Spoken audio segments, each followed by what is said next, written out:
We've all heard of the Sahara. Sure you have. It's the largest hot desert on the planet. A sea of sand covering an area larger than the contiguous United States. But have you ever wondered what lies beneath the sand dunes? To answer this question, we must travel deep into the past of our blue planet.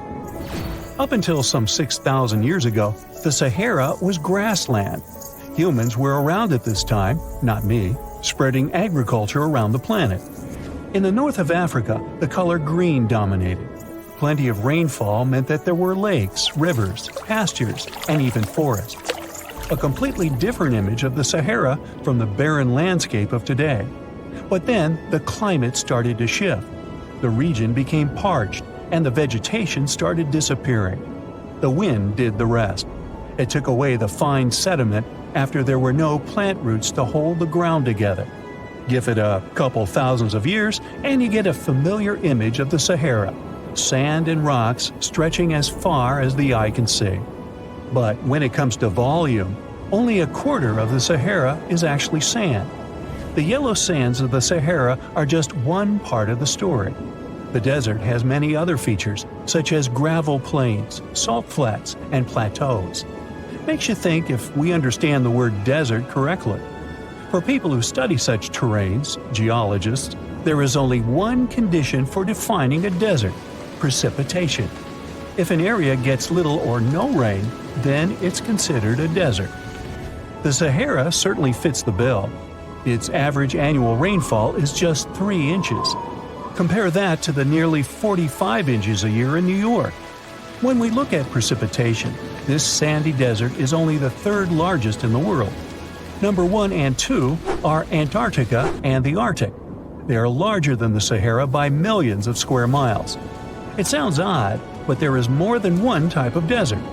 The first two are polar deserts, while the Sahara is a subtropical desert.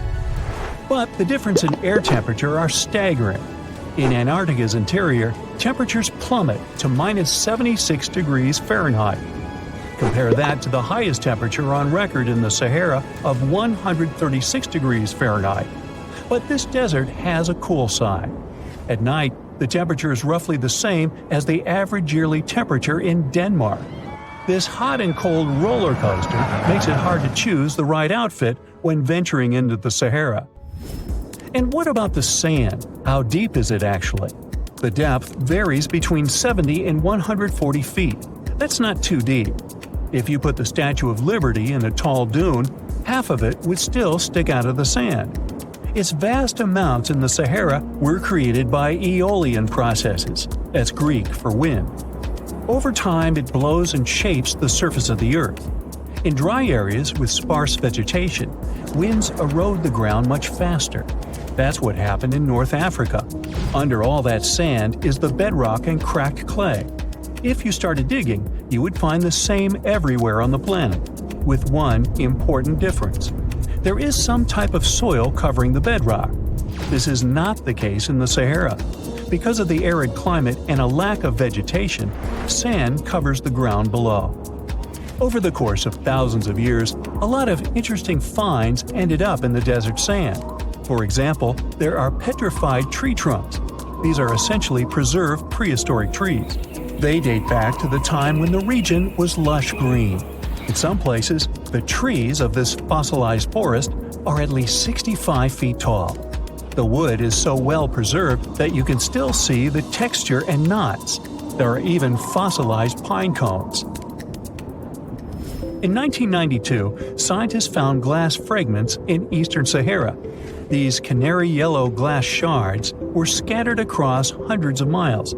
They didn't belong to an ancient civilization, although ancient Egyptians used them to make jewelry. In fact, the breastplate of King Tut had a beautiful scarab beetle centerpiece made from this desert glass. For a long time, scientists were puzzled about the true origins of these fragments. They finally concluded that the glass was around 29 million years old. It is an impact tape. If that sounds like it has something to do with the word impact, you are correct. These rocks are formed when a meteorite hits the surface of the Earth. This generates a lot of heat. Scientists estimate that the temperature needed to melt this mineral was close to 3,000 degrees Fahrenheit. Apart from the regular fine-grained sand, we also have melted sand in the Sahara. But the desert conceals other unlikely artifacts. Shark teeth are a common find in Morocco, which sits in the western part of the Sahara. What are the fossilized teeth of these marine predators doing in the middle of the desert? This part of the world looked entirely different millions of years ago. There was a sea cutting right through what is now a desert. The Trans-Saharan Seaway ran the length of present-day Algeria and Mali. It was around 165 feet deep. That was enough for all sorts of aquatic animals to inhabit it. Large catfish, sea snakes, and of course sharks lived in the area. British archaeologists even unearthed a turtle shell in Mali in the 1980s. For centuries, there was even an entire city hidden under the desert. Timgad was a Roman outpost constructed by the Emperor Trajan around the year 100 in the current era. For various reasons, its residents abandoned it around the year 700. The sands of the Sahara soon engulfed the city. It had remained hidden for nearly 1,000 years. Then, in the 1700s, a Scottish explorer started digging out the city. His team first uncovered a sandstone triumphal arch 40 feet high, similar to the ones we can see in Rome and Paris today. An amphitheater soon popped out of the sand, and it was followed by well-preserved statues of Roman emperors. The Scotsman's find was so impressive that no one believed him at first. It took 2 more centuries for archaeologists to fully excavate the city during the 1950s. The site covers a surface as large as 10 polo fields. The ruins reveal the full mastery of Roman city planning. All the streets meet at a right angle in what is known as an orthogonal grid. You can find the same layout in modern cities such as New York. Historians estimate that during its heyday, 10,000 people called Timgad home. Different nationalities lived here, from Romans to people of African descent. Today, more than 2.5 million people live in and around the Sahara. They are spread across 11 countries in total, and their living space is growing. The desert is 10% larger than it was just a century ago. This process doesn't involve sand pouring out of the Sahara. The ecosystems on the edges of the desert simply change over time. The wind blows the soil away and vegetation dwindles. The perfect conditions for the formation of a desert landscape. These changes are happening in the Sahel, a region south of the Sahara Desert.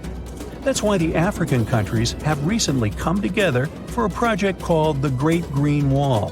The primary goal is to stop the desertification of the Sahel and hold back the sands of the Sahara. Their plan is ambitious and involves planting a wall of trees from the west to the east of the African continent. The proposed forest is not only going to be long, but wide as well. The Sahara and the Sahel share a historic bond. Since antiquity, camel caravans have been making the journey from Africa's Mediterranean coast in the north to the savannas in the south. The golden age of this trade kicked off in the 9th century. The perilous journey took several months to complete.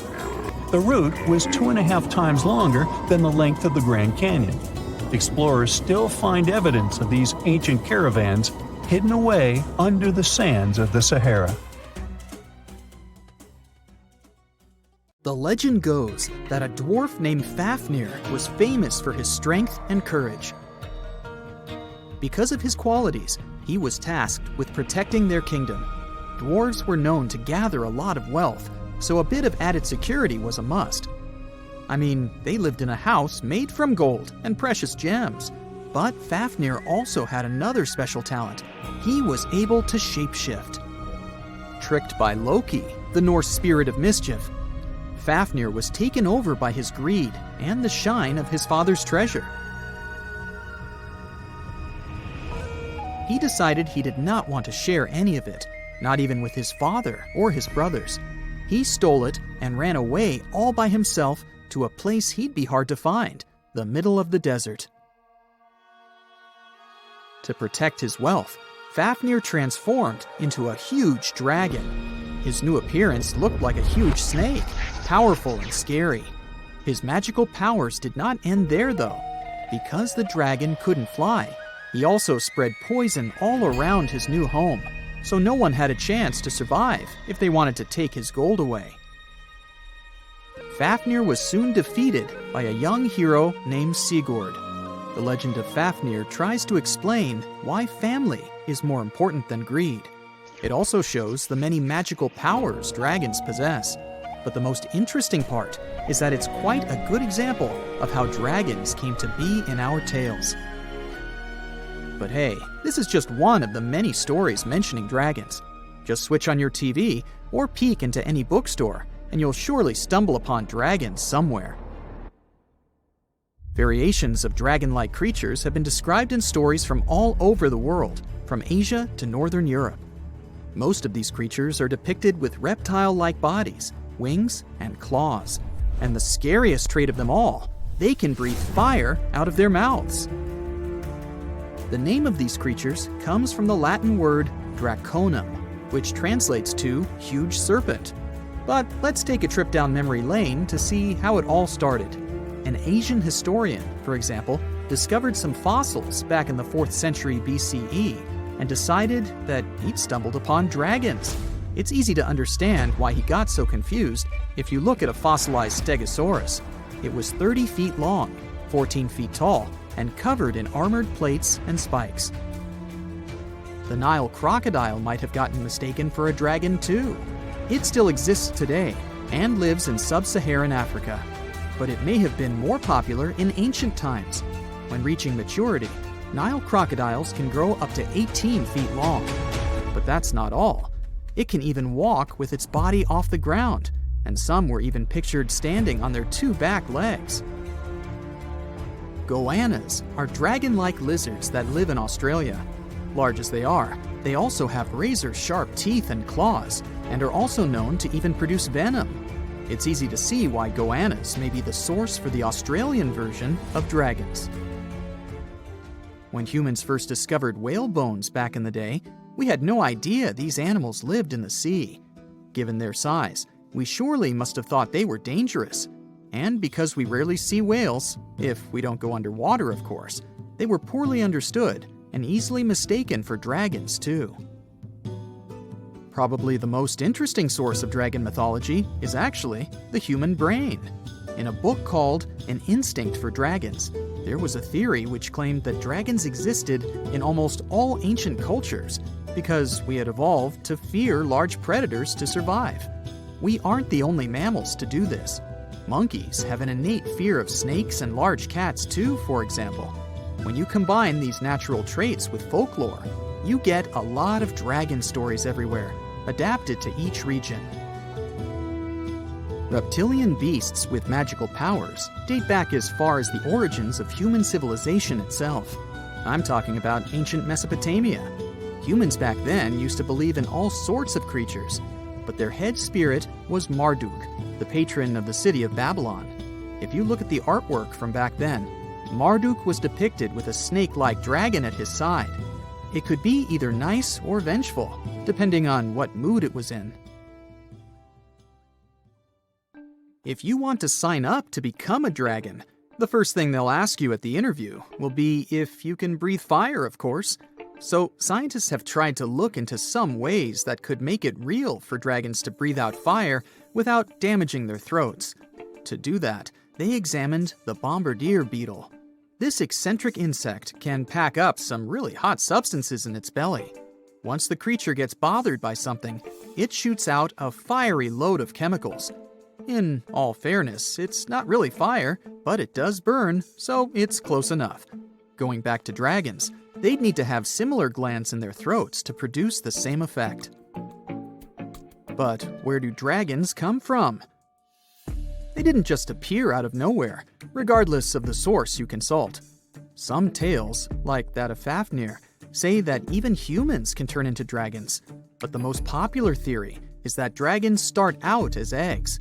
Some sources even draft a series of stages a dragon has to go through during its life. Everything starts with hatching. Dragons are said to eat their way out of those shells and break the sides of the egg. Then there's the wormling stage, which is what dragon specialists, or dragonologists if you like, call a newly hatched dragon. It's still small and weak, but don't worry, it can take care of itself pretty well. The rest of a dragon's life stages are pretty self-explanatory. There are grown-up dragons, then ancient ones. A dragon's life ends when it reaches the twilight stage. Some sources claim dragons never stopped growing. Others even say they never reach the end of their lives. They just pass on to another type of spiritual existence. Dragons are known to be the symbol of a lot of different things, but that all depends on their origin. In some regions of Asia, they are known to bring luck, power, and wealth. To become a powerful warrior in Britain, you'd need to first defeat a dragon. That's why you often see them on flags. The flag of Wales, for example, has a large red dragon on a green and white background. Western stories aren't as nice to dragons. They are often seen as evil and vengeful. Another myth associated with dragons is that they love gold and precious stones. This greedy side of their temperament seems to date back to ancient Greece, where dragons were tasked with guarding treasures. Some of these guarding dragons were seen in such tales as The Hobbit and in the Harry Potter series. As for dragons' magical abilities, they also vary a lot.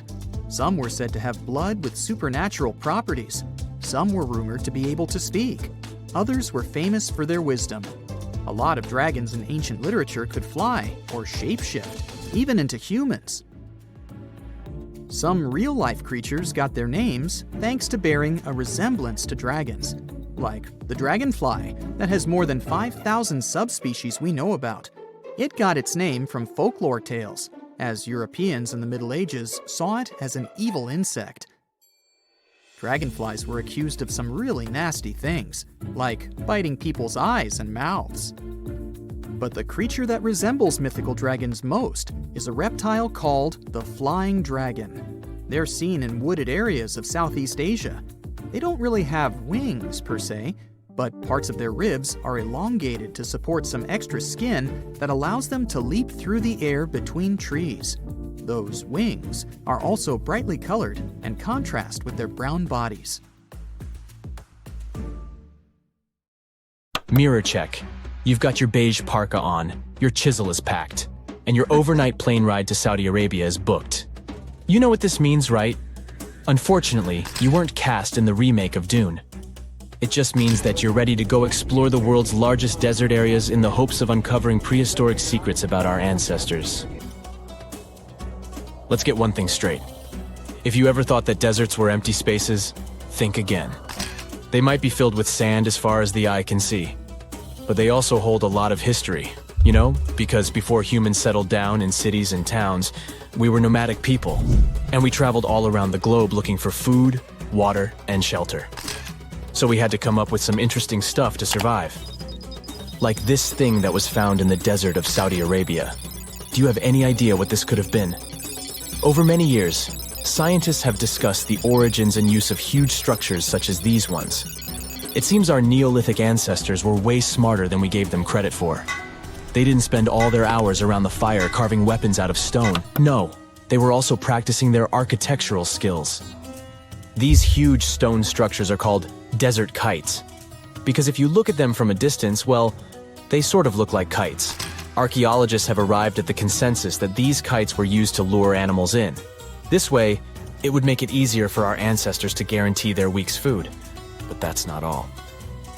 Take a look at these monolithic structures right here. They show us that our ancestors probably drew on rocks, the blueprint of what they were going to build on the ground. Just like modern-day architects, desert kites could be miles long, so they drew out a plan before actually building them. The most surprising feature of all is that these kites were built even before things such as Stonehenge. We're talking around 7,000 to 9,000 years ago. Over the last decade, scientists have been able to identify over 6,000 desert kites spread across the Middle East and West and Central Asia. If you don't think this huge, try building something this large without the help of any drones. It looks like a pretty difficult feat to me. And apparently, Saudi Arabia's desert is filled with more amazing things. Scientists have found mysterious stone structures that are older than the pyramids of Giza in Egypt. So of course, you can't wait to go check that out. Can we all agree that carrying around heavy rocks to build a pyramid without the help of modern technology sounds absurd? I mean, how on earth did they do it? Now imagine turning back the clock about 2,000 years into the past and finding humans that built similar gigantic structures in isolated areas. Take a look at these so-called mustadals. They are rectangular structures built from piled-up stones, found over 77,000 square miles. Some archaeologists believe that these monuments were used for ritualistic purposes, maybe processions of some kind, where people would walk from one end of the plateau to the other. I'd be down for that. Now let's move on to another deserted area. We're entering the world-famous Sahara Desert landscape. Isn't it beautiful?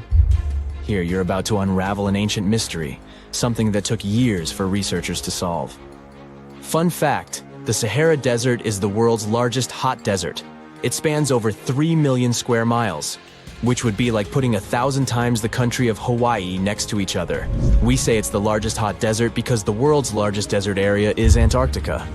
But we all know temperatures over there are freezing, not the typical image of when we think of a desert. Deep into the desert, near the Algerian town of Fougeret et Zoua, something strange was found. For decades, these tiny dots appeared on images of Google Earth, but nobody could explain what they were. Some scientists were sure that these circles are the result of oil activity in the region. Others guessed that these were ancient fogeras or ancient water wells. There are dozens of them, stretching for miles and miles in a straight line. The strange thing is that they are always far away from any town, road, or human activity in general. So what was or is their purpose? If you had to take a guess, what would you say? Remember we talked about how our ancestors had to be creative in order to survive in the desert? Let's try to walk in their shoes for a minute. Imagine you're a nomadic hunter-gatherer living in a desert area. You spend your days basking in the hot sun, trying to count all the grains of sand around you. But you also need to eat and drink water. But how on earth do you get water in a desert? Sure, you can hope to keep running into oasis every week or so, but that seems a bit risky, doesn't it? That's why North African people invented the so-called fogeras. The fogeras are a 2,500-year-old irrigation system. Locals would dig deep wells in elevated areas, wells deep enough to tap into underground water. Then, they would dig parallel shafts at regular distances. This way, the water would flow from the main well down into all the shafts and irrigate entire areas. Travelers could stop by the shafts and quench their thirst. They could also raise livestock and tend to crops. Pretty clever, huh? As much as these holes did look like fogeras, a little bit of research would show you that they're not. You see, these shafts were built in a line, and not in a circular shape like the ones we're looking at now. So maybe it has something to do with the second option? Maybe these desert holes were related to oil activity in the region? Let's have a look at the holes up close and personal. From Google Earth, they don't seem that big, but in real life, they are huge craters. The tip to uncovering what they are is hidden beneath the sand. If you were one of the researchers originally uncovering the truth behind this mystery, you would have found something unique hidden in the sand. Old dynamites and vintage sardine cans. Putting the pieces of the puzzle together, scientists found that these sardine cans were a model from the 1950s and 1960s. It seems that entire teams from that decade would camp out while they surveyed the area for oil. And what about the dynamites? These were used for seismic surveying. This is an old technique, used to identify if there is oil and gas beneath the Earth's surface. Still in North Africa, you find out about another desert mystery worth exploring. Near the city of Tiaret, southwest of Algeria's capital, one runs into 13 peculiar monuments. These structures are also called Jedars, and yes, I am aware of how much that may sound like a Star Wars reference. They are pyramid-like in their shapes, and as far as scientists know, they were used as final resting places for the people who lived in the region. Can you guess who these were? Most likely the Berber nomads. And since we're talking about ancient stuff, they were probably built between the 4th and 7th centuries CE. Once scientists began to explore the insides of these monuments, they found they were pretty big inside. They found large underground vaults, chambers, and labyrinth-like corridors that gave way to over 20 compartments. It could take you up to 2 hours to walk around in them, And apparently our ancestors also used its walls to depict images of animals and hunting scenes.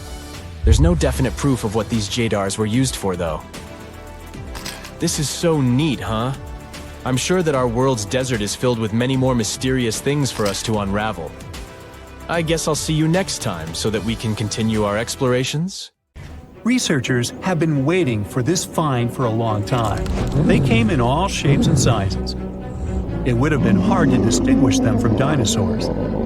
Most species weren't bigger than a mouse. It's like a reminder of a long-gone era when its ancestors walked on all fours. The first mammals to walk the earth were different from us humans in one important aspect. We walk on two legs. That makes us bipedal. But the first animals that made the transition from sea to land were tetrapods. This means they walked on four legs. The story of these creatures began in present-day Scotland. The region is home to the first terrestrial ecosystem in the world. The rock here is made from silica. This material is the building block of glass. Hot volcanic springs formed these rocks more than 400 million years ago. Such land composition is a treasure trove for paleontologists. These are the scientists who study the fossil remains of animals and plants. In Scotland, they found everything from plants with preserved cells to the oldest known fossils of insects. They even discovered a fungus that grew up to 29 feet tall. But there was one find that stood out from all the other ones. In 2015, scientists unearthed fossils of four-legged animals. The place of discovery was Willie's Hole, near the hillside village of Churnside in the south of the country. Researchers dated the finds to the Paleozoic era, about 360 million years ago. This was the time when the early ancestors of the dinosaurs thrived. The world was a much different place back then. Today, we associate Scotland with cold and rain, and kilts and golf. But at that time, this land sat closer to the equator. It had lush vegetation, and its climate was hot and humid. Droughts and flooding were quite common. It was the perfect setting for an important evolutionary event. Researchers have been waiting for this find for a long time. The fossil records had a 15 million year gap. Its name was Roemer's Gap, after the Harvard professor who described it. Science was missing fossil evidence of the animals that ventured onto land on all fours. The 5 fossil species they found in Scotland shed light on this mystery. The first tetrapods were divided into 2 large groups. One of them contained the ancestors of birds, reptiles, and mammals. Their collective name is Amniotus. The other included the ancestors of amphibians, such as frogs. When these and similar species migrated to dry land, they discovered that they weren't alone. The earliest life forms that made this evolutionary leap were liverwort-like plants. We know this because scientists found their spores. They also discovered fossilized remains of an air-breathing millipede. It had tiny holes that allowed it to breathe air.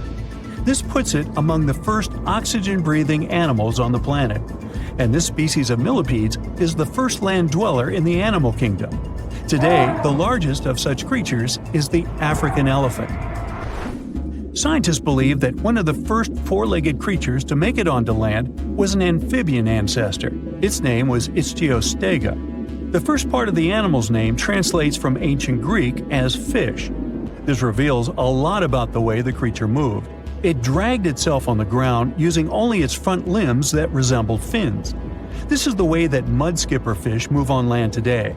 This isn't how we imagine proper walking, but during the period our hero lived on Earth, it was the perfect way to get around. The climate had both extremely dry and wet periods. The ability to walk and swim at the same time was especially useful. The fossils from Scotland supported this claim. The fish-like animals scientists found had 4 slender limbs. This is the perfect equipment for life on land, not inside the ocean. There was further evidence. The fossils displayed well-developed lungs for breathing outside of water, but their legs were still too weak to completely lift the body off the ground. The tail section had to slither along the surface, similar to how a snake moves forward. This animal that resembled a modern-day salamander lived during the Paleozoic era.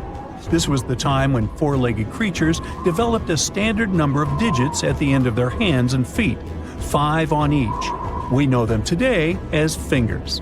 All species that had more than 5 fingers started slowly disappearing. These pteropods split into 2 groups. The first of them had to return to the sea to lay eggs.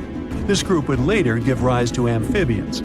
The second kind of tetrapods is more interesting to human evolution. They're considered the ancestors of reptiles, dinosaurs, and mammals. The Permian period came at the end of the Paleozoic. By this time, all life forms on Earth inhabited the supercontinent of Pangaea. There were vast deserts far away from the oceans. The more important species that walked on all fours during this time were the synapsids. They came in all shapes and sizes, but the only subgroup of synapsids to survive into the Cenozoic were the mammals. Doesn't seem like much, but we exist today thanks to these ancient tetrapods. As a species, we have come far in the tree of life. A recent study revealed that the first life form to evolve was an ocean-drifting comb jelly. This came as a bit of a surprise. For a long time, researchers believed that the simple sponge was the oldest animal on the planet. After analyzing vast amounts of data, comb jelly came on top, or the bottom, depending on how you look at the tree of life. These ancient beings were squishy and had tentacles, but they weren't the true jellyfish like the ones we see today. The creatures lacked the bell-shaped body and stinging cells. Scientists cannot precisely date the species because they lack a fossil of the oldest comb jelly. This is not the case with other ancient creatures that once roamed our planet. The ancestor of dinosaurs, turtles, and crocodiles are familiar to science. These are the animals that appeared during the Paleozoic era. This was a time when true tetrapods appeared. Paleontologists recognized them by 2 distinctive openings on each side of their skull. The first mammals that appeared during this era resembled reptiles. It would have been hard to distinguish them from dinosaurs. Some of them later evolved features we all know today. These include fur and a warm-blooded metabolism. They developed during the time when dinosaurs dominated Earth. That's why these first true mammals were small. Most species weren't bigger than a mouse. Their diet consisted of plants, as they were herbivores. Also, they were creatures of the night. During the day, they were mostly hiding underground. Now, this wasn't such a bad strategy. Some 66 million years ago, an asteroid fell on the Yucatan Peninsula in today's Mexico, and this spelled the end for dinosaurs. 75% of all species that lived on Earth at the time disappeared. The mammals' small size helped them survive and repopulate the planet. The era in the history of our planet that followed the Mesozoic was nicknamed the Age of the Mammals. The climate became warmer, so grasslands expanded. These were the ideal conditions for tetrapods to grow in size. Some mammals decided not to take this evolutionary path. Bats remained relatively small in size and took to the skies to join birds. And there are some tetrapods that return to the ocean. The most notable example are whales. Today, their closest living relatives are hippos. Both species are aquatic, but they developed this trait separately. The first whales were actually tetrapods. These were the most typical examples of four-legged land animals. If you saw them today, you would think they were oversized rats. That's what whales looked like some 50 million years ago. Paleontologists came to this conclusion in the 1980s by studying the skull of a now extinct animal. It lived around the edge of a large, shallow ocean. At some point in history, it returned to the marine way of life. Its back legs devolve. But sometimes, biologists stumble upon a living specimen of a whale that still displays tiny hind limbs in its skeleton. It's like a reminder of a long-gone era when its ancestors walked on all fours. Endless hot deserts seem lifeless at first glance.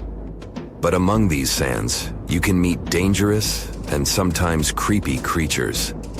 Some of them can only cause health problems, but some can stay in your memory forever.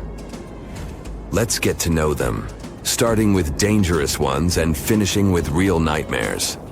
So, you're walking through a desert and see a big teddy bear with open hands. You understand that it's probably a mirage, but still, you come closer. You were right. It's not a plush toy, but a giant cactus. There's something strange about it. Thanks to some strange fluff, the branches resemble the arms of a teddy bear. However, this is not fluff, but thousands of thin needles, and they are the reason you shouldn't come closer. The cactus is called the jumping cholla, or teddy bear cholla. It grows in the desert areas of Arizona and in the northern part of Mexico. Don't worry, this cactus won't attack you, but it will cling to your skin or clothes if you touch it. Such a fur coat protects the cactus from animals, creates shade, and saves it from heat. The lateral branches are the most important parts of the plant as they carry out photosynthesis and accumulate a large amount of moisture inside. So, despite all the danger, the cactus can be helpful for desert wanderers. And the danger here is needles. If you look closer at them, you will see they have the shape of hooks. One touch, and hundreds of thorns are already in your finger. It's pretty difficult to get rid of them, and the needles cause unpleasant, painful sensations. But the coolest thing about this cactus is the way it reproduces. The plant clones itself in a new place. When animals and people pass the jumping cholla and touch it, the cactus gives them a small piece of itself, along with the needles. As soon as you throw this piece to the ground, it takes root and starts growing. The degree of danger is rising. The next monster from the desert is running toward us, and that is an ostrich. Many think these animals are cowards hiding their heads in the sand. You will most likely change your mind if you're unlucky enough to meet one. Usually, ostriches are not aggressive, but you should run if you come closer to their nest. On the other hand, you won't be able to do that because ostriches move at a speed of 43 miles per hour. You need a car to get away from them. They run and hit their enemy with their chests. There have been cases when ostriches attacked vans and caused significant damage to them. But the main danger these birds present is their powerful legs with sharp claws. They can deliver strong blows with them and even beat a prone opponent. So yes, if you see an ostrich in the distance, go the other way. This small spotted lizard lives underground almost all the time in the arid deserts of the southwestern US and northwestern Mexico. Sometimes, it goes outside to find lunch. It only seems cute, but in fact, it's a dangerous Gila monster. Its thick skin protects the reptile from hawks, coyotes, and other predators. But its main protection is its venom. Snakes and spiders inject their toxins using long, needle-like fangs. The Gila monster clamps down and chews the prey to spread the venom. And when it bites a person, it can keep its jaws closed for a long time. Getting rid of the animal is a tricky feat. People who have experienced the effects of the venom say it feels as if hot magma passes through the veins. Despite this, the lizard turned out to be useful for science. Doctors used its venom to create medicines for diabetes and obesity. The time has come. Now you're about to meet one of the creepiest creatures living in the desert. Be quiet and listen to the silence. Stand still. There's no one around. Suddenly, you hear some hissing coming from below. You lower your head and see it.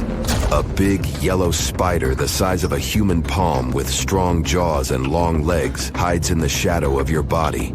In horror, you run away from this monster, but it goes after you. It isn't easy to do it in this situation, but try to calm down. The creature isn't interested in you. It wants only your shadow to hide from the scorching sun. Anyway, it's better not to touch it.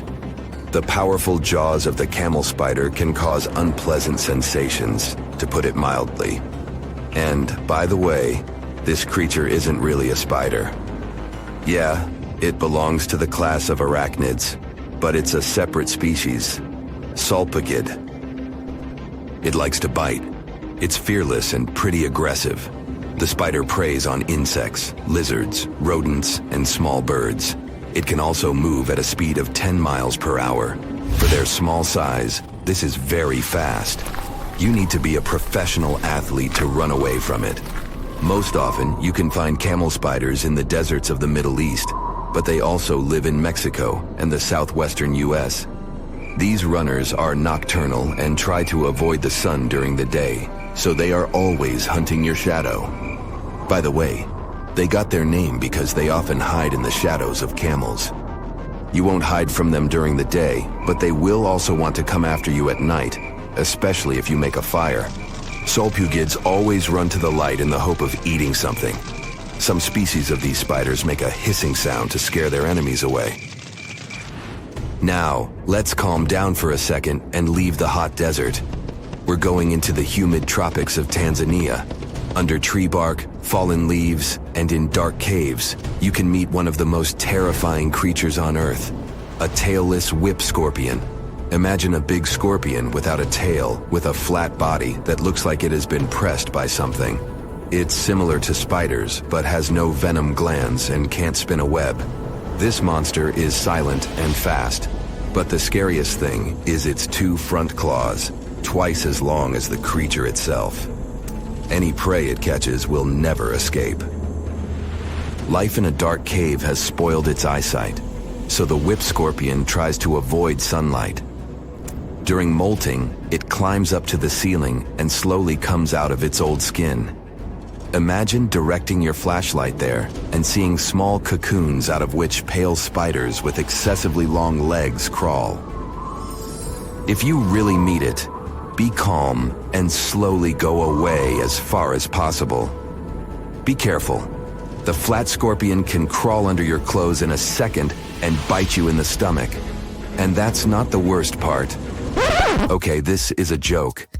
This pretty guy is one of the shyest and most harmless creatures among spiders and scorpions. It's afraid of you and will never attack. Many consider it beautiful and keep whip scorpions in glass terrariums. If you want such a pet, carefully watch it so that it doesn't run away from its house. If it happens, it will be pretty challenging to catch it again. In a matter of moments, it can get under your bed or go through gaps in the floor. Then it'll go to your neighbor's apartment through a ventilation system and scare people there.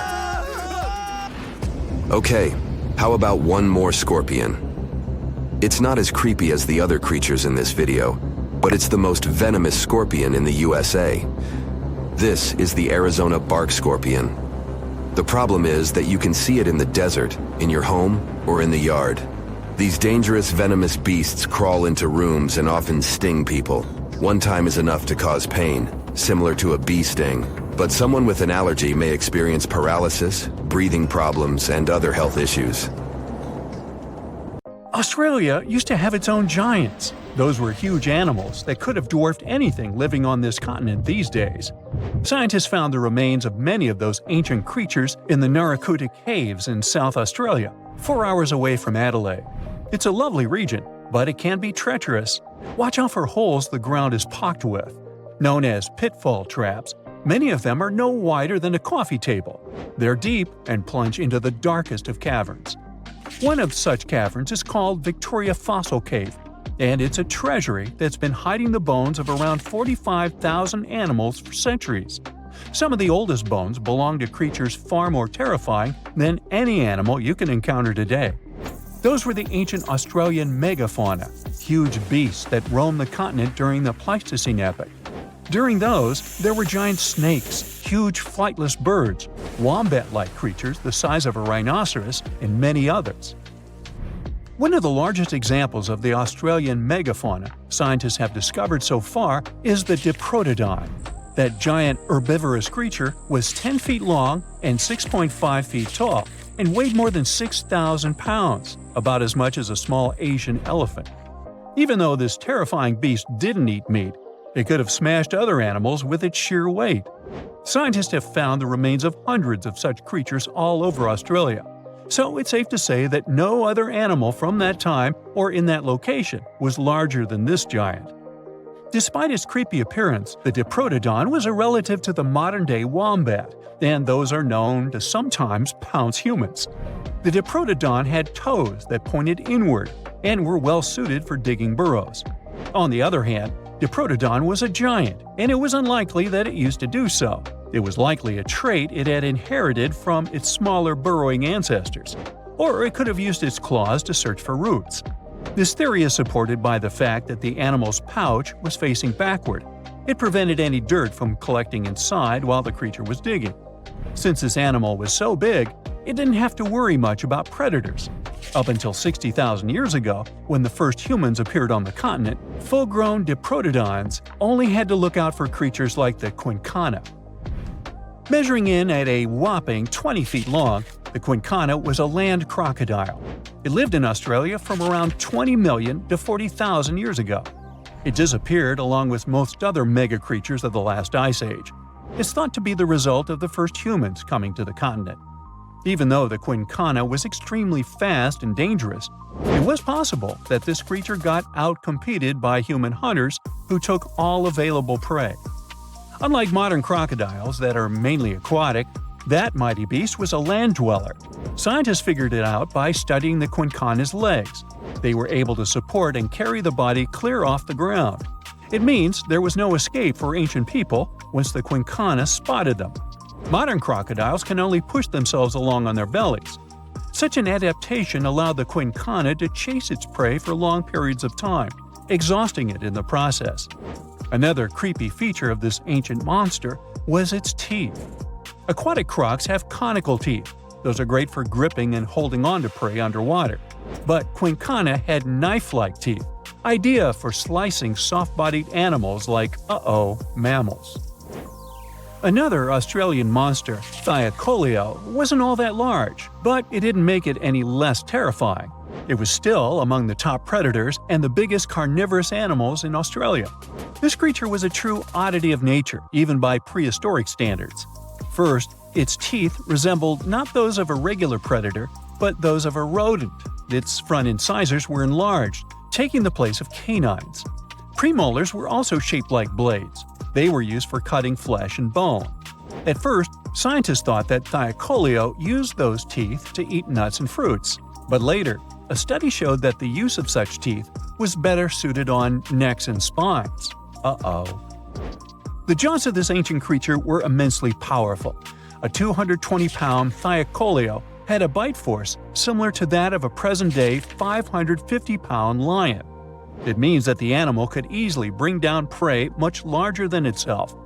Then there was Thylacoleo's tail. It had strong muscles which provided the animal with the ability to use the tail as support when tackling large prey. The Thylacoleo had retractable claws, and this feature is very uncommon among marsupials. It allowed the animal to keep its razor-sharp hooks from getting blunt and could help it get a better grip on its prey. Scientists are quite sure that, like today's leopards, the Thylacoleo could climb trees and jump on other animals from above. It was done so fast and stealthily, they never knew what hit them. The creature's rear feet support this theory. The first toe there was reduced, but the foot had a rough pad like what modern-day possums have. It allowed them to have a better grip while climbing. Right after scientists found the first skull of the Meliolania, this animal was classified as a lizard. That's why its name translates to small groomer. But after they discovered more complete fossils, it turned out that the Meliolania was a giant turtle. But that's not all. It was one of the largest land turtles to ever have existed.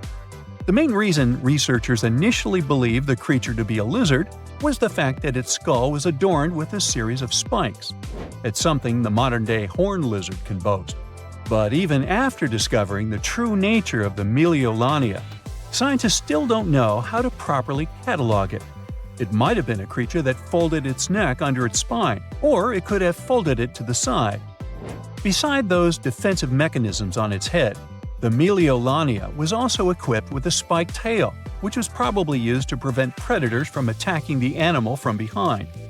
Most species of the Meliolania disappeared around 2,000 to 3,000 years ago because of humans who hunted them to extinction in both Australia and on the surrounding islands. It took around 2 centuries for these turtles to go extinct in that region of the globe. The Megalania was a giant Australian lizard that existed at the end of the Pleistocene epoch. It looked like a Komodo dragon and the Australian monitor lizard. which are both believed to be Megalonia's closest living relatives. Fossils tell us that the ancient animal was anywhere from 15 to 26 feet in length. Ow! The youngest fossil remains of this ancient Australian monitor lizard date back to about 50,000 years ago. The first indigenous settlers must have encountered Megalonia, which led to the lizard's extinction. Originally, scientists thought that the Megalonia was the only member of the genus Megalonia, but these days it belongs to the genus Venomous, which means that the prehistoric creature is closely related to other Australian monitor lizards. Our next giant creature on our list was once dubbed an ostrich on steroids. I mean, look at it. It was the last of the thunderbirds to go extinct in Australia. The Geniurus lived on the continent at the same time as early humans. They might have coexisted for 15,000 years or so before the huge bird eventually disappeared. This theory has some proof. The bird's fossils found along with human artifacts. Some cave paintings also depict flightless birds similar to the Geniurus in size and shape. Although it wasn't the largest bird in Australia, the goose-like creature was still as tall as a grown-up man and weighed around 550 pounds. Even a modern-day ostrich can be dangerous if it feels threatened. Imagine meeting its giant prehistoric relative. Scientists are still arguing about its diet.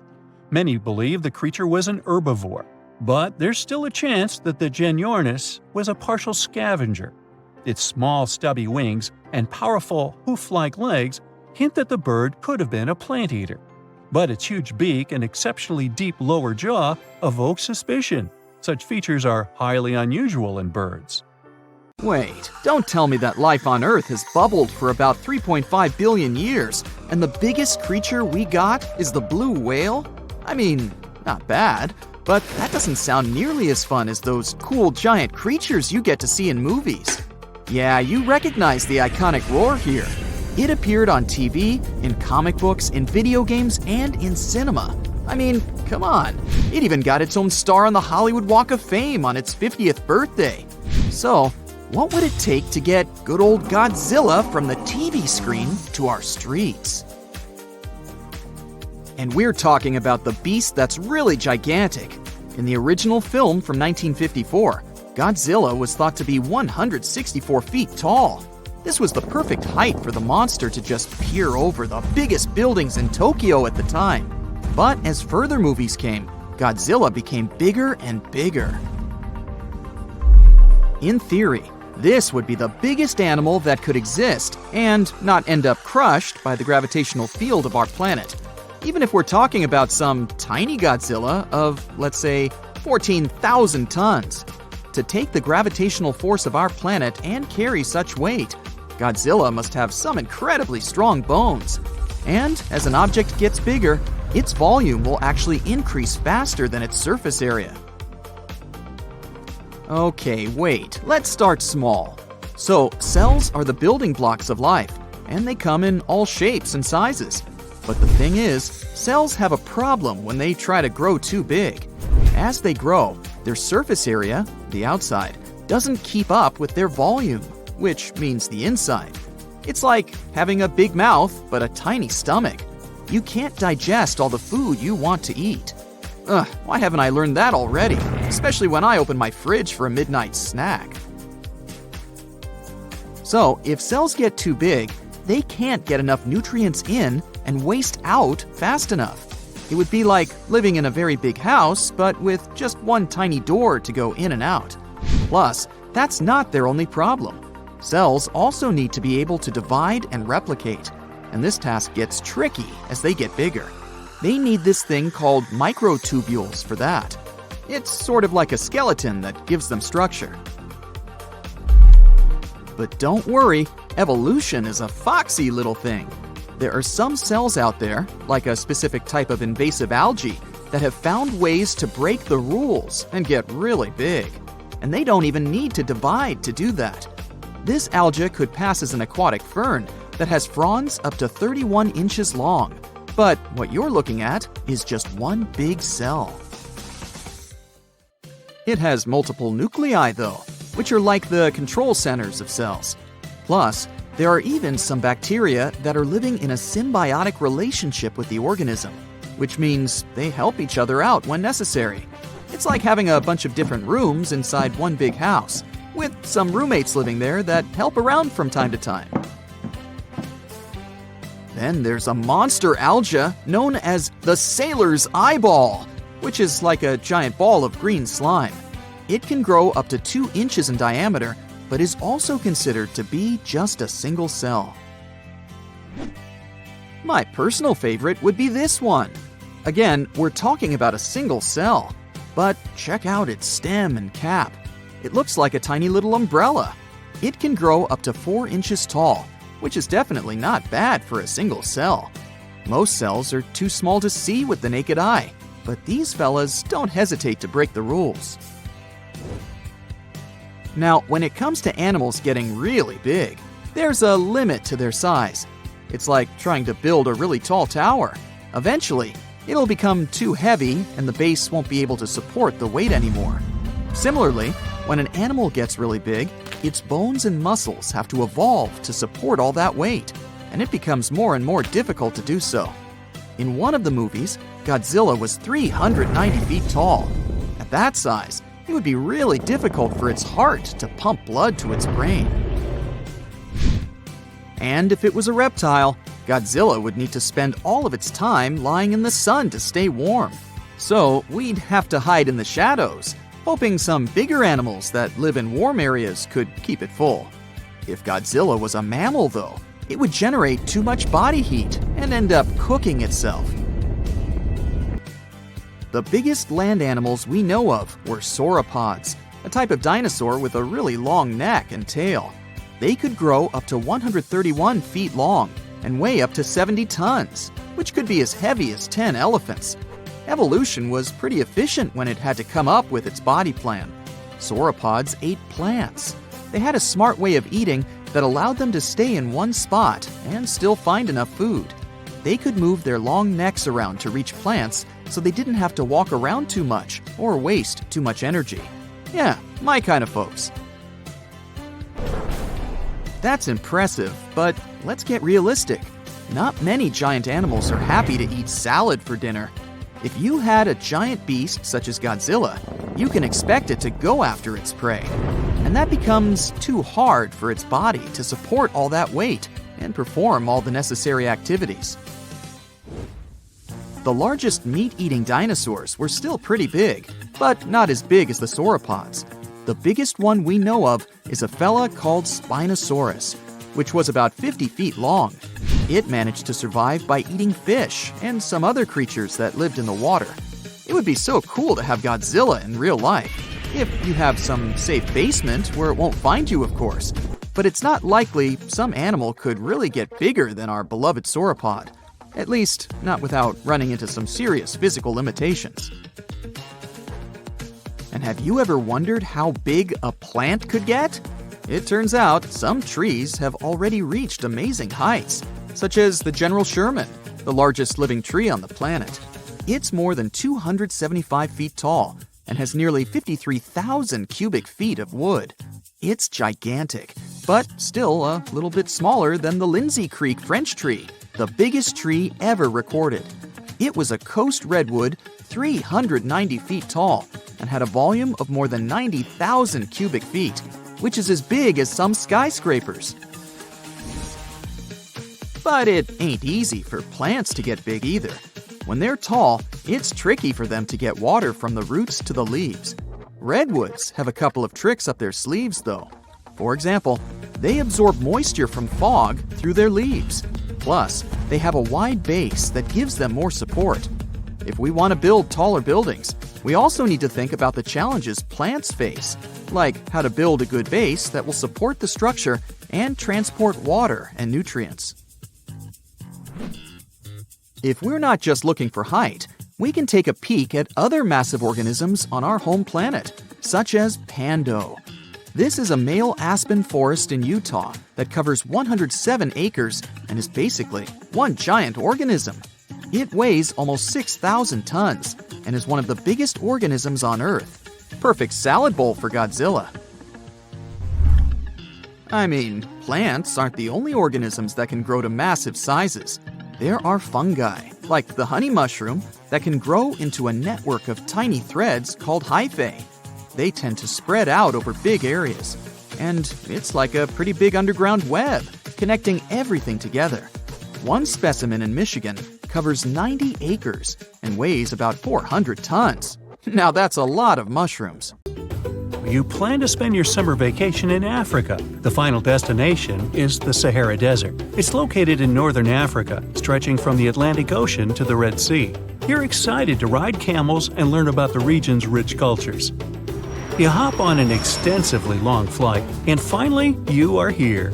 You find yourself in the world's biggest hot desert. Can you believe it's 3 million square miles? You're ready for your first adventure after drinking liters of ice-cold water. The guide gives you a choice. You can spend 2 weeks visiting a collection of oases, or you can help them solve an ongoing local mystery. Deep into the desert, near this Algerian town, lies a mystery begging to be solved. A collection of huge, spotted circles in the sand. There are dozens of them, stretching for miles in a straight line. The circles were first identified via Google Earth images several years ago. People have debated them for years, but no one seems to know the answer. The strange thing is that they are so many miles away from any towns, roads, or human activity. The quickest way to discover the truth behind the circles is asking questions. You grab your notebook and set out to talk to locals. Everyone is helpful in this scenario: geographers, anthropologists, elders, and historians. The first person you talk to is a map expert. You need to understand if those circles were authentic or a satellite glitch. You end up interviewing the people who take Google Earth satellite pictures. The circles are really there. They appear in multiple pictures from many years. Then, let's understand why they are there in the first place. After 2 days of interviews, you have your first lead. The circles could be the result of oil activity. Experts explained why this would make sense. Algeria is a rich area for natural resources, so this would be a sensible guess. Usually, to find out if there is anything worth extracting, companies would undertake seismic surveys. Seismic surveys are a way of analyzing the Earth's surface by sending shock waves into the ground. Depending on how these waves bounce back, you'll know what is located there. A special vehicle could have marked the soil that way. So, did we unravel the mystery? Not quite so. As you know, the Sahara Desert is one of the driest areas on the planet. The average high temperatures in summer are over 104 degrees Fahrenheit. To survive there, people need to find ways of accessing water. So, these circles could be a kind of ruin or leftovers from ancient water wells. Again, I'd say this is a sensible guess. Ready for some fact-checking? Some anthropologists agree that these circles could be ancient fogueras. Foguera is the name of a 2,500-year-old style of irrigation system, usually found in northern Africa. It is also known as a qanat in other places in northern Africa. Locals would dig a deep well at an elevated point, deep enough to tap into underground water. They would then dig parallel shafts at regular distances. Then they would dig an underground channel that connected the city to the well. Solely with the help of gravity, water would run from the well to the city. This traditional technology provided water for crops, livestock, and humans. Now, let's say these wells made human-made oases possible. Even the closest municipality name was an indication that this could be true. The name Fogueret Essaouira is actually named after Foguerets, these ancient wells. Now, this lead was proving to be very accurate. You decide to travel over there to see for yourself. You take a local bus, sit back, and enjoy the ride. The landscape in northern Algeria is filled with ancient-looking towns.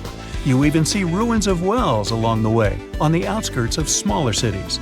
Opening Google satellite images, you can see the qanat's markings on the ground, a series of holes running down several miles.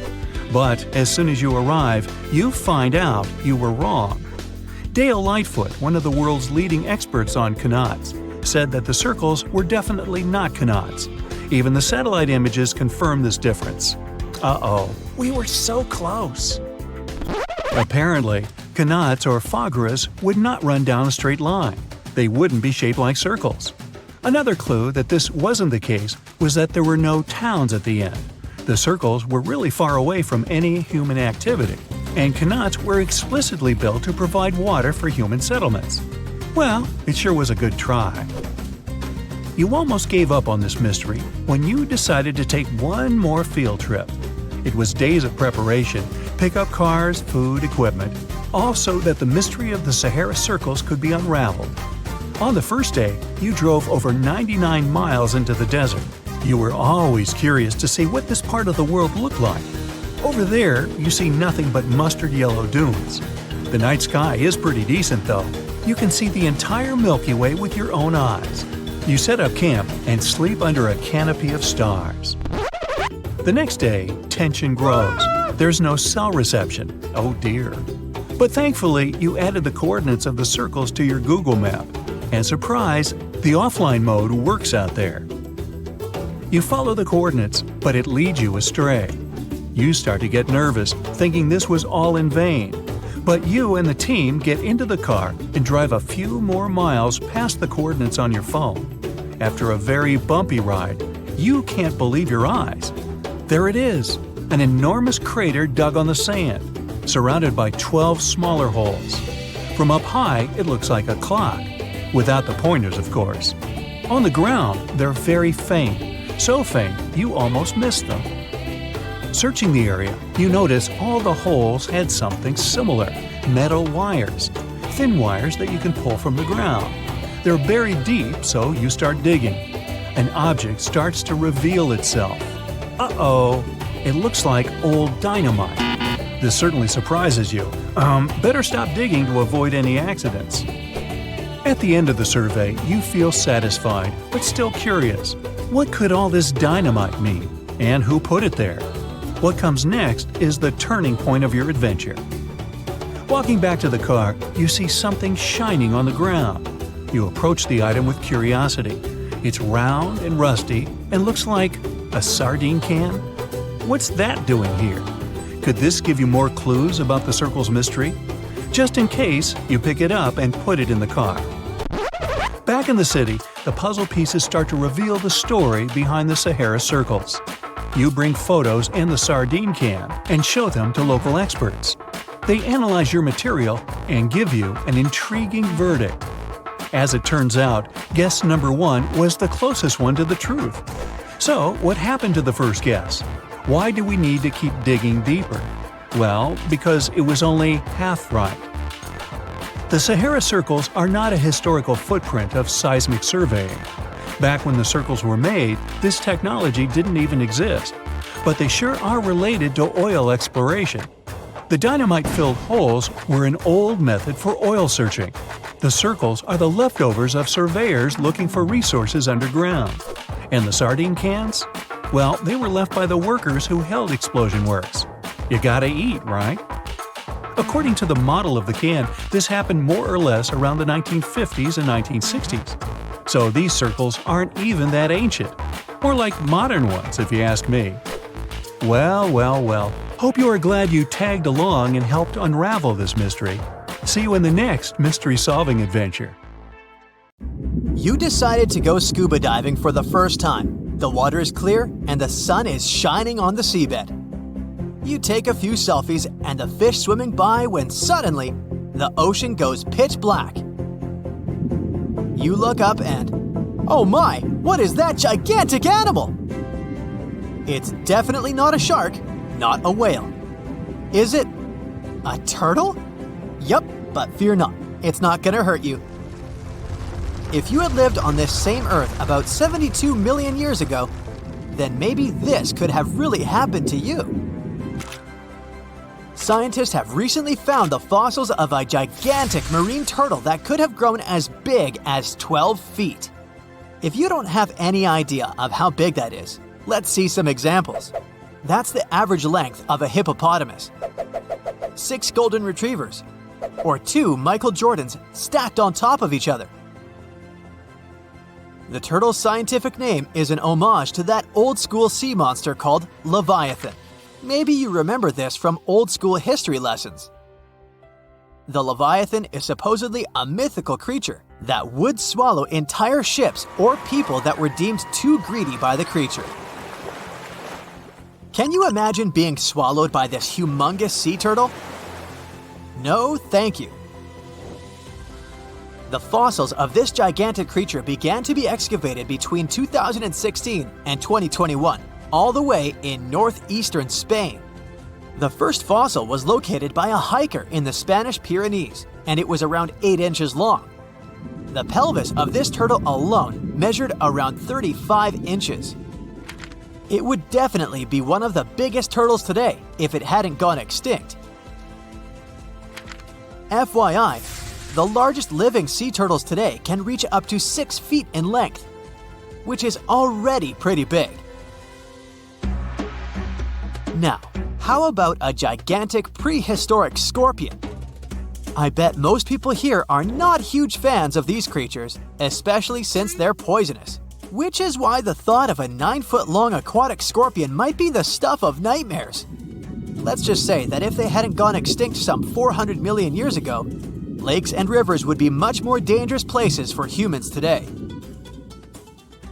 These gigantic insects were considered to be apex predators in their time, hunting everything from fish to other animals, even of their own kind. Yikes! I got goosebumps just imagining these creatures. Should we thank the asteroid that hit our planet now or later on in this video? Another prehistoric animal that would shock humans if it were still alive is the so-called Megatherium, a gigantic sloth. This huge sloth is believed to have grown up to 20 feet long, and its weight could be up to 8,000 pounds. It was found in the woodlands and grasslands of South America. The creature used to stand on its 2 feet in order to reach leaves on high branches. These giant sloths had huge claws. They helped them climb trees. I gotta say, I feel uncomfortable imagining these elephant-sized sloths climbing trees. Oh, of course, some dinosaurs will make our super-sized creatures list. But before that, here's a fun fact. Did you know some dinosaurs are still alive today? Scientists have proven that birds are classified as theropod dinosaurs. Such infamous creatures as the T-Rex and Velociraptor belonged to this group. I'm sure you've heard these names even before you watched Jurassic Park. The Velociraptor is that scary dino that breaks into the kitchen. Well, they evolved, gained some feathers, and turned into various species of birds we know today. That means that any bird from chickens to those little blue ones is a direct descendant of dinosaurs. Now, does the name Spinosaurus ring a bell? You can see this huge dinosaur in some museums today. Its fossils, I mean. The Spinosaurus was one of the biggest land predators to walk Earth. Actually, to walk its land and water, since scientists believe that this dino was semi-aquatic. It fed mostly on meat, which means humans would be its natural prey if it lived today. This meat-eating dino lived around 90 to 100 million years ago. It was about 60 feet long, 12 feet high, and weighed up to 22 tons.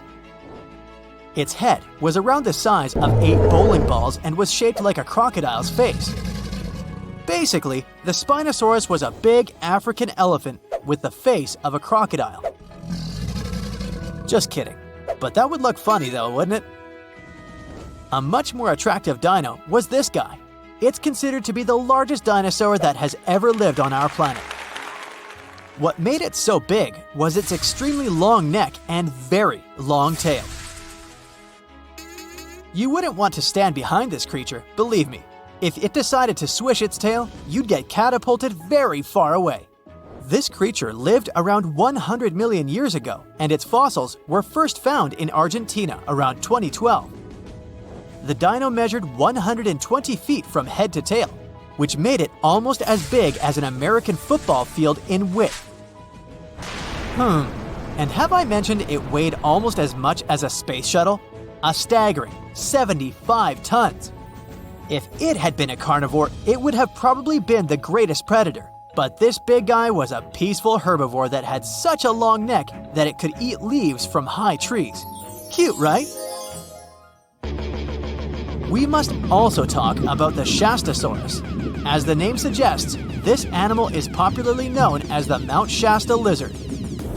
Even though it was a marine reptile and probably never set foot on the mountain itself, this dino was usually around 23 feet long, but there was a specific strand of this species that could get as big as 69 feet long, about the size of the great blue whale.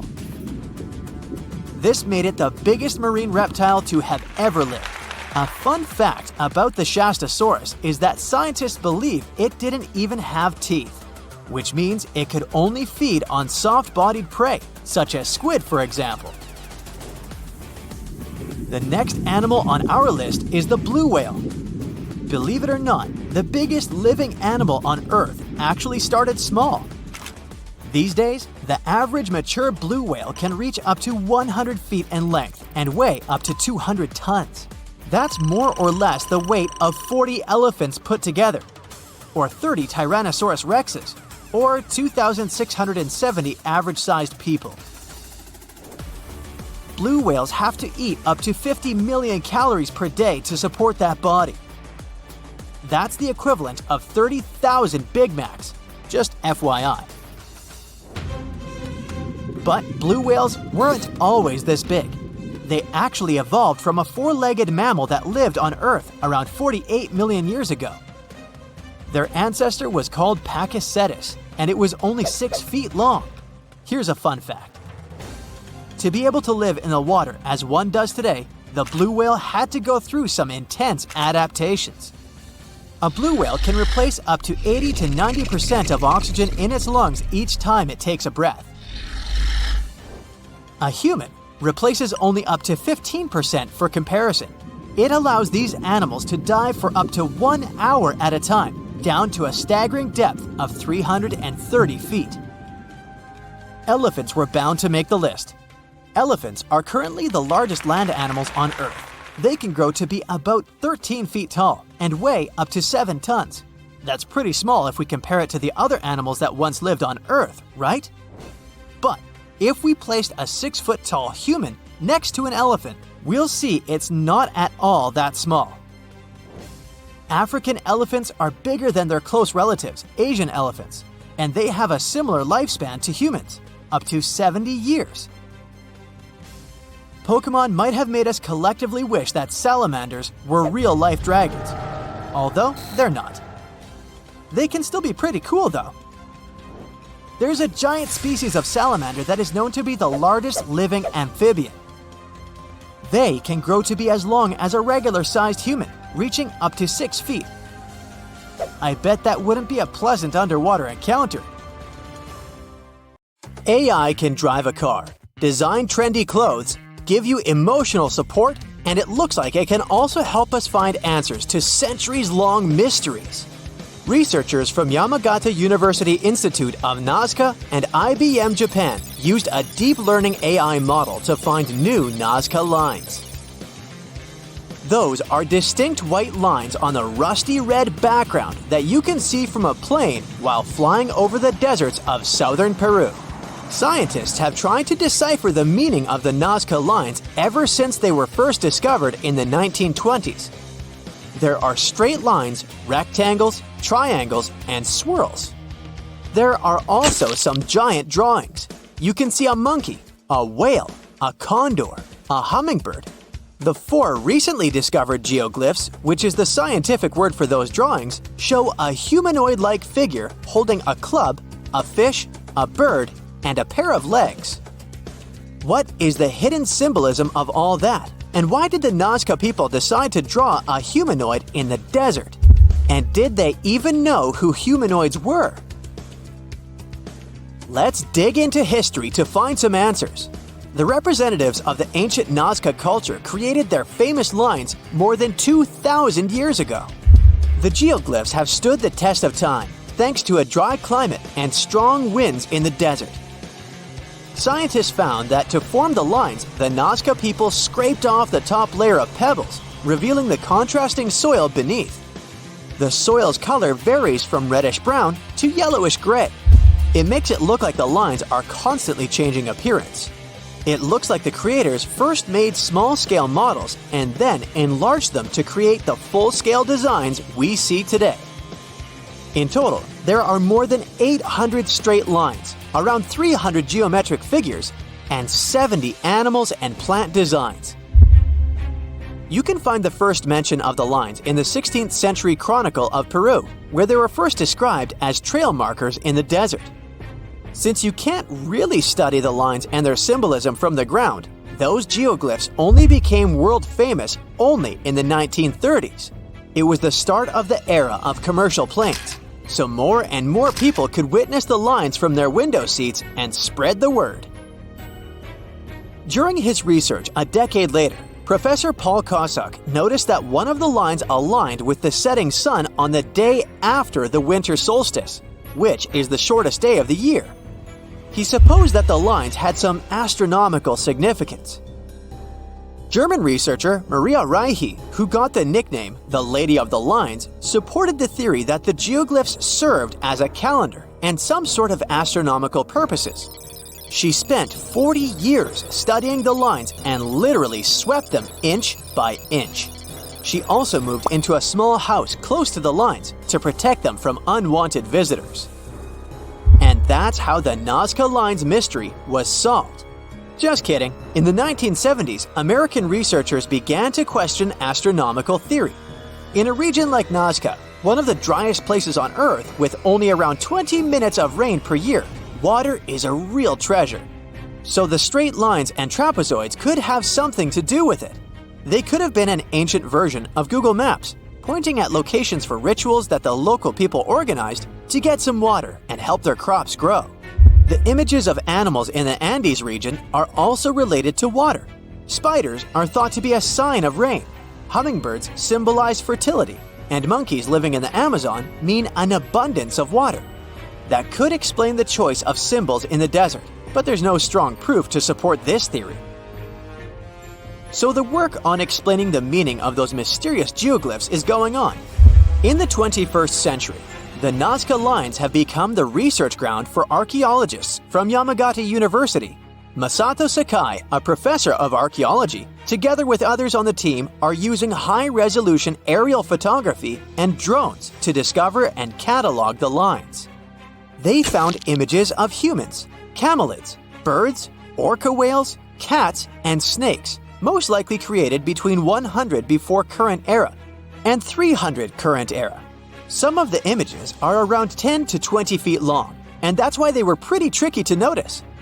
The largest geoglyphs are 1,200 feet across, which is about the height of the Empire State Building. The researchers believe the Nazca Lines were a form of communication in the desert for their creators. The linear ones pointed the direction from valley to valley. The ones drawn on slopes seem to have been drawn along ancient pathways between settlements. Professor Sakai explains that discovering new lines is tricky. Some of them are so poorly preserved that it's hard to spot them in aerial photos. There are also irrigation systems and roads all across the Nazca region, and it complicates the task. And that's where AI comes in handy.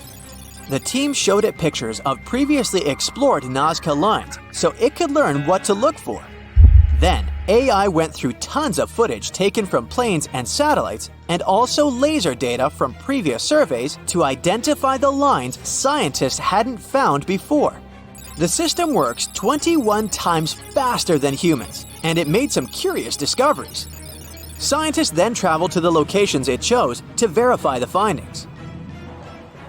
In 2019, AI helped to discover a humanoid-shaped character with a rectangular head who is holding a stick and wearing a headdress. It became a real puzzle for the scientists trying to understand the creature's role in ancient society. The little guy is neighbors with another famous geoglyph. It's a hermit, which is a subgroup of hummingbirds that lives in the forested regions of northern and eastern Peru. The largest of the recently found geoglyphs is a pair of legs. It's more than 250 feet across, about 4/5 as tall as Big Ben. Could be an homage to some ancient supermodel. The fish and the bird are around 4 times smaller. Why they are where they are is still a mystery. Listing new geoglyphs isn't the only way AI is helping scientists. It's doing a lot of good for astronomy. It analyzes vast amounts of astronomical data and uses its algorithms to identify patterns, classify celestial objects, and even predict new events. For example, AI models have been developed to detect and categorize galaxies, search for exoplanets, and identify rare cosmic phenomena. It also helped analyze data obtained by the Kepler mission to discover new Earth-sized planets circling other stars. AI is also transforming the field of chemistry. Machine learning algorithms can predict chemical reactions, discover new compounds, and optimize chemical processes. All of this helps scientists save a lot of time and resources in the labs. If you've ever written a thesis, you know that analyzing vast chunks of information can take forever. Now imagine you need to analyze the archives of the British Library's national newspaper. It's piles and piles of history. So, researchers are teaming up with the curators to develop special software that can analyze the vast amounts of data extracted from these collections. Computational linguists and historians will be able to delve deep into the past and get some insights into changes in society and culture. They'll focus on key periods and track how advancements in technology shaped various aspects of society. AI even helps in the conservation of seals.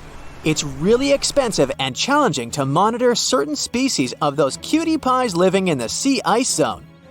Using high-resolution satellites, researchers can now identify the seals in photos, which already helps. But manually counting seals across huge areas of ice is like putting together a jigsaw puzzle of a blue sky consisting of 1 million pieces. It takes a lot of patience, and different analysts come up with different results. Machine learning algorithms can be trained to recognize and distinguish seals in satellite imagery and count them automatically. Researchers can then use this accurate data to monitor seal populations over time and study their behavior and habitat more effectively.